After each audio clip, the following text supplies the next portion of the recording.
Hello mummy, मैंने आपको बताया था ना कि मैंने ऑफिस में ट्रांसफर के लिए एप्लीकेशन दिया हुआ है। मेरा एप्लीकेशन सिलेक्ट हो गया मम्मी। और मैं आप लोगों के साथ अपने ही शहर में रहूंगा। और हाँ मम्मी, मेरे साथ मेरी वाइफ रोजी भी जा रही है। अच्छा, ये सब मैं वहीं पहुंचकर बताऊंगा, ठीक है?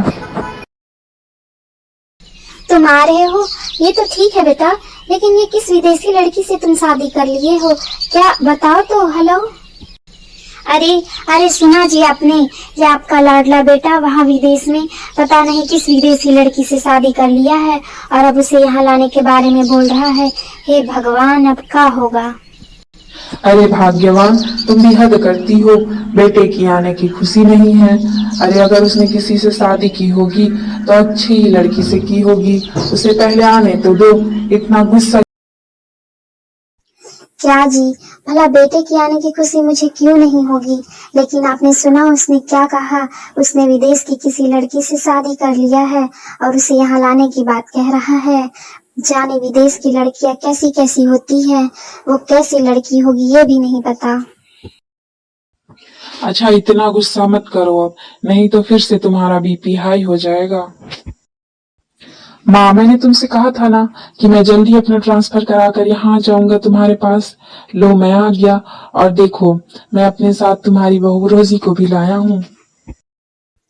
हे भगवान, ये किस विदेशी लड़की से शादी करके यहाँ ले आए हो तुम? ये देखो, इसने कितने छोटे कपड़े पहने हैं। इसके कोई संस्कार है भी कि नहीं? पता नहीं वहाँ कैसे घर की रही होगी, कैसे इसके माँ बाप रहे होंगे और इसे तो यहाँ ले आया। अरे यहाँ शहर की ही किसी लड़की से शादी कर लेता। अरे मम्मी जी, आप ऐसे क्यों कह रही हैं? मेरी मॉम भले लंदन की है, लेकिन मेरे डैड इंडियन है और मैं बहुत अच्छी फैमिली से हूँ। अरे ये तो सही है, तुम्हारी माँ ने इंडिया में तुम्हारे पिताजी से शादी की और तुमने मेरे बेटे को फंसा लिया। दिख तो रहा है तुम कितने अच्छे घर की हो, इतनी छोटे से तो कपड़े पहनी हो। अरे मम्मी, आप ऐसे क्यों कह रही है रोज के बारे में? रोज बहुत ही अच्छी और समझदार लड़की है। देखना, एक दिन आपका दिल जीत लेगी। अच्छा, रोज जाओ और मम्मी से तुम आशीर्वाद ले लो।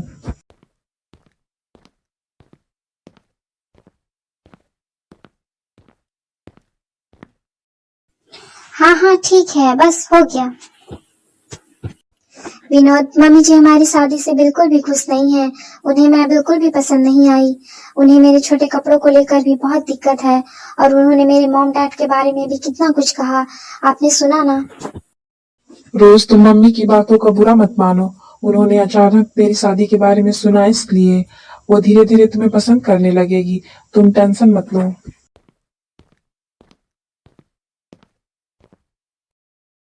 सुनो, क्या नाम है? रोज। अच्छा, अब खाने के लिए ना सबके कुछ बना दो। मेरा तो बहुत सर दर्द कर रहा है, मैं जा रही हूँ आराम करने के लिए। खाना जब बन जाए तो मुझे बुला देना, ठीक है? ठीक है मम्मी, आपकी तबीयत खराब है, आप जाकर आराम करिए, मैं सबके लिए खाना बना लूंगी। ये क्या खाने में बना ली हो तुम? ये तो टमाटर का पानी जैसा पूरा कर दी हो। कुछ ढंग का सब्जी बना लेती। और ये क्या चाउमीन जैसा है, इसे खाने में कैसे खाएं हम? बड़ा कह रही थी मैं खाना बना लूंगी। मम्मी जी, ये पानी नहीं टमाटर सूप है और ये चाउमीन चाइनीज नूडल्स है। मैंने स्पेशल आप दोनों के लिए बनाया था। पापा जी, मम्मी जी, आप एक बार खाकर तो देखिए, बहुत अच्छा टेस्ट है। आप दोनों को बहुत ही अच्छा लगेगा। मैं नहीं खा रही इस घास फूस को, तुम ही खा लो। अरे तुम्हारी लंदन वाली माँ ने तुम्हें खाना बनाना नहीं सिखाया क्या? बड़ी कह रही थी बहुत अच्छी फैमिली से हूँ। अरे भाग्यवान, कुछ तो शर्म करो। इसके माँ बाप को बीच में क्यों ला रही हो? तुम्हें खाना नहीं खाना तो मत खाओ। और रोज बेटा, तुम अंदर जाओ अपने कमरे में। हे भगवान, तुमने ये क्या किया? इतना महंगा कप सेट था उसे तोड़ दिया। अपने तो कुछ लाई नहीं दहेज में, आ गई सिर्फ मेरे बेटे के साथ। अब घर में भी जो बचा खुचा है उसे भी तोड़ डालोगी? मेरा मेरा तो सर चकरा रहा है पूरा, कहीं मैं गिर न जाऊं। अरे मम्मी, आप इतना गुस्सा मत होइए प्लीज। मैं विनोद से कहकर ऐसे ही सेम पीस मंगवा लूंगी। अरे मम्मी, आपको क्या हो रहा है? आप गिर क्यों गई मम्मी? अरे मम्मी जी, आप ऐसे गिर क्यों गए? मम्मी जी, आपको क्या हो गया है? अरे लगता है मम्मी जी का बीपी हाई हो गया है, इसलिए वो बेहोश हो गई हैं। मैं उन्हें उनकी बीपी की दवा दे देती हूँ। कुछ देर बाद जब विनोद की माँ को होश आता है तब वो रोज से कहती है, अरे मैं रोजी पर गुस्सा हो रही थी, उसने कांच का सेट जो गिरा दिया था, उसके बाद मैं गिर गई। हाँ मम्मी जी, आप बहुत ज्यादा गुस्सा कर रही थी, इसलिए आपका ब्लड प्रेशर हाई हो गया था और आप बेहोश होकर जमीन में गिर गई थी। फिर मैंने आपके ब्लड प्रेशर की दवा आपको दी, तब आपको होश आया है। अब आपको कैसा लग रहा है मम्मी? आपको ठीक तो लग रहा है ना? देखा विनोद की मम्मी, इसे तुम विदेशी लड़की कहती हो, कितना ताना मारा करती हो, कितना गुस्सा होती हो, लेकिन ये कितनी समझदार बच्ची है। इसने समय पर आज तुम्हें दवाई नहीं दी होती तो तुम्हारी जान पर भी खतरा हो सकता था। कुछ तो पछतावा करो अपनी करनी पर। विनोद के पापा बिल्कुल सही कह रहे हैं। मैंने तुम्हें कभी अपनी बहू नहीं माना, तुम पर इतना गुस्सा हुई, इतना चिल्लाई, लेकिन तुम कितनी समझदार और कितनी अच्छी हो। अगर आज समय पर तुमने मुझे दवा नहीं दी होती तो मैं तो मर ही गई थी।